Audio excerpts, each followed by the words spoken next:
বর্তমানে বাহিরে গেলে যেদিকে চোখ যায় সেদিকেই মনে হয় রঙের খেলা। এই ভিডিওটাও তার ব্যতিক্রম নয়। আসসালামু আলাইকুম এভরিওয়ান। আপনারা আমার আগের ভিডিওতে দেখেছেন কিভাবে আমরা চার মাথার পিলারগুলো পরিষ্কার করেছি, আর আজকে সেটা রং করার পালা।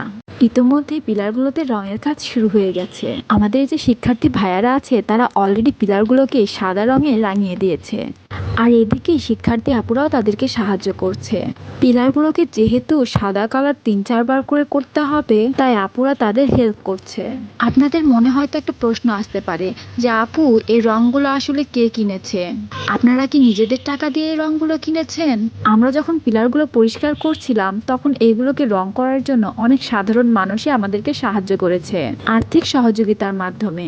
আচ্ছা, আমাদের দেশের মানুষ যে এতটা ভালো তা কি আপনারা কখনো ভেবেছেন?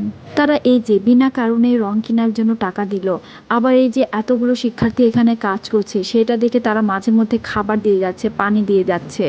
এখানে অনেক শিক্ষার্থী আছে যারা কিনা ট্রাফিকের দায়িত্বও পালন করছে।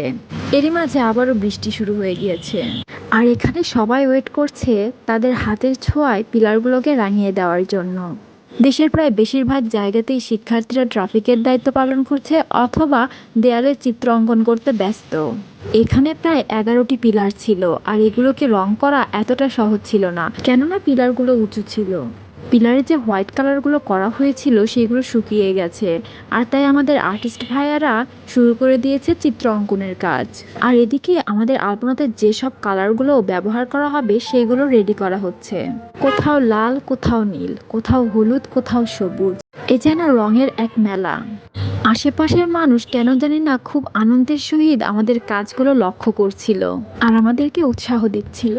বর্তমান পরিস্থিতিতে অনেক মানুষ সমন্বয়ক সেজে চাঁদাবাজি করছে, আর এই ঘটনাটি বগুড়াতেও ঘটেছে। তাই বলবো আপনারা এদের বিরোধিতা করবেন, কেননা সাধারণ শিক্ষার্থী কখনোই এরকম চাঁদাবাজি করবে না। আমি আশেপাশের অনেক মানুষকে জিজ্ঞেস করেছিলাম আপনাদেরকে কেমন লাগছে এগুলো দেখে। তারা বলেছিল পিলারগুলো দেখতে এখন অনেক সুন্দর লাগছে, কিন্তু কিছুদিন পর দেখবেন এই পিলারগুলোতে আবার পোস্টার লাগিয়ে দেওয়া হয়েছে। আর আমি তাই তাদেরকে বললাম, যদি আপনাদের সামনে কেউ ওইগুলোতে পোস্টার লাগাতে আসে তাহলে অবশ্যই তাদেরকে নিষেধ করবেন। তারা বললো হ্যাঁ, আমাদের সামনে যদি কেউ করে তাহলে অবশ্যই নিষেধ করব, তবে যদি লুকিয়ে করে তাহলে তো সেই ক্ষেত্রে আমরা কিছু করতে পারবো না। আসলেই তো তাই।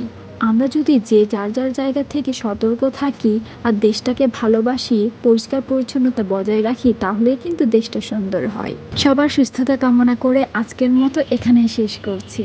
আল্লাহ হাফেজ।